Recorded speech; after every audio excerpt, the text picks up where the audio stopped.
কি খাচ্ছ তুমি? কি গো? সেটা তো বললেই হয়। বউ কি রান্না করেছে সেটা বলতে কি গায়ে জ্বালা ধরছে? 5টার সময় ভাত খাচ্ছি, বউ কি রান্না করেছে? বউ রান্না করে ফেলেছে 1টার সময়। তুমি যদি 5টায় ভাত খাও, নিজের কর্ম না ঠিক থাকলে কি করবে?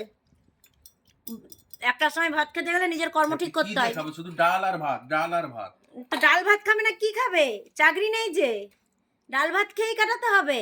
তাহলে চাকরি নেই যখন, আমি শুধু কুমড়োটা খেয়েই শুয়ে পড়ছি। ওটা আগে মনে হয় না ওটা? ডাল ভাতটা খেতে বসলে কেন? ওটা তোমার আগে ভাবা দরকার ছিল। কর্ম ঠিক নেই, আবার ডাল ভাত খাচ্ছে। যেটা খাচ্ছ অনেক কপাল গুনে খেতে পেয়েছো, খাও। বউটা ছিল বলে খাচ্ছ। নাহলে খেতো তো না।